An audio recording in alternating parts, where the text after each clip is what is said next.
A little bit more. There we are. Morning, everyone. Today is New Year's Eve. It's hard to believe. Tomorrow will be the first day, January 1st of 2020. And we're not getting off to a very good start, are we? I figured I probably should come on. Hello as you come in. I figured I better come on and just comment on what's going on because I'm hearing a plethora of BS coming from all directions, even those who should know better, about what's happening in Iraq right now. I'm not going to sit here and give you an entire history lesson. I'm just going to say this is not like the embassy takeover in Tehran in 1970s, and it is not Benghazi 2. It is not. It's nothing like either one of those. It's that the Iraqi people have been asking us to leave Iraq for a long time, and it's not just the militants that have been doing that. We've been interfering in that part of the world for so long, people are just getting tired of it there. If you remember, President Trump was convinced to keep some troops there to do what? Guard the oil fields in Iraq and Syria.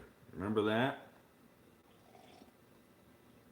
Well, that's just another cover story, but of course, him being a businessman, he's going to say, yeah, that's a good idea. Not realizing that he's getting suckered right back into another Syria attack with his missiles, right? The false deal with the flag attack that was blamed on Syria. He's getting sucked into another Iraq war based on weapons of mass destruction that didn't exist. Afghanistan, when it was Saudis that attacked us. You see what I'm saying? Gulf of Tonkin. Here we go again. The people of the Middle East are sick and tired of America sticking our big fat nose in their business. And that's what stirred up this hornet's nest in the Middle East. Not even their distrust and distaste for our freedoms, as Georgie Bush said. Why was that American killed at that base? Why were our Americans injured? Because we're sticking our nose in their business. We're trying to control their economy, their oil fields.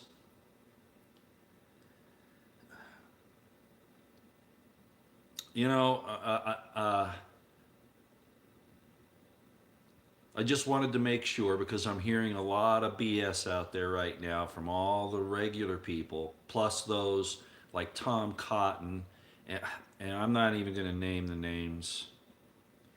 People jumping on this bandwagon on both sides. That should tell you something. The bandwagon of, yeah, let's go get them. Yeah, this is Benghazi too. Oh, this is Tehran in 1979. No, it's not. No, it's not. It's time for America to become a little more isolationist. This is getting out of hand. If Trump keeps falling for these things, I talked to a friend last night. You all know who he is, those who followed me for a while, but I'm not going to mention him here right now.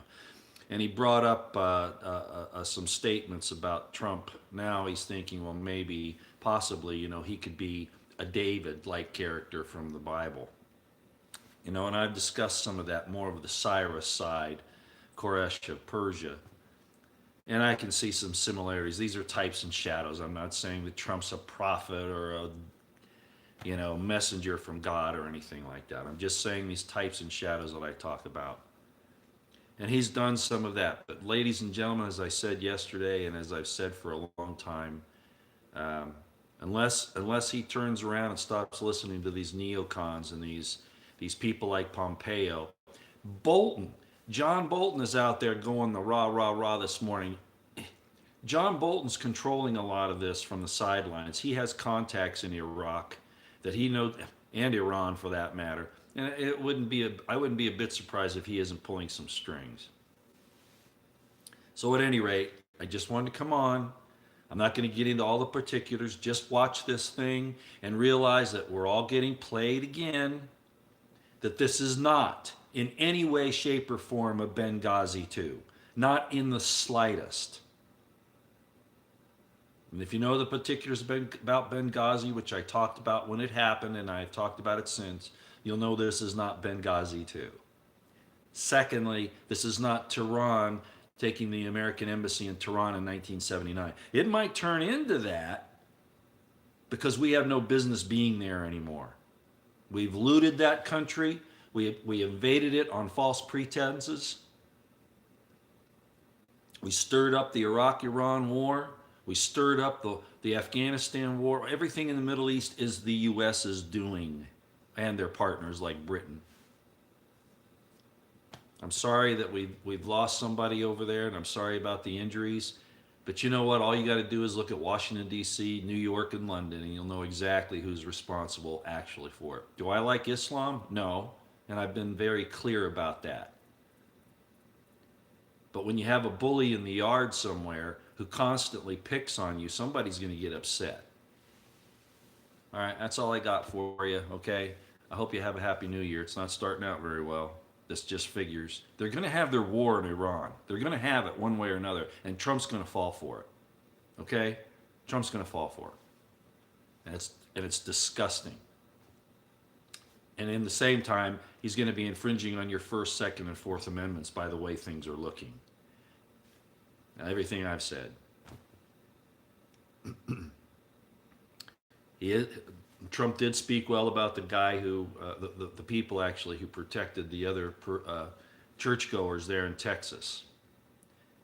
But I don't think we're going to be seeing anything from Trump anytime soon about taking any kind of judicial or even civil action against Virginia, the governor of Virginia, the state legislature of Virginia, of Illinois, of Washington State, of Oregon, of California. He's not doing anything while these attacks occur on you.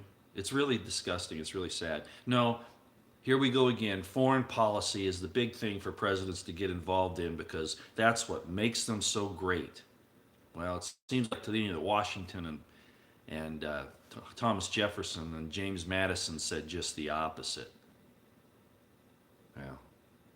Okay. Yeah, I'm having my morning caramel coffee. Yeah, I am. So I'll see you later. Just a quick update. It's already been 8 minutes. Thanks, everybody. See you in a bit.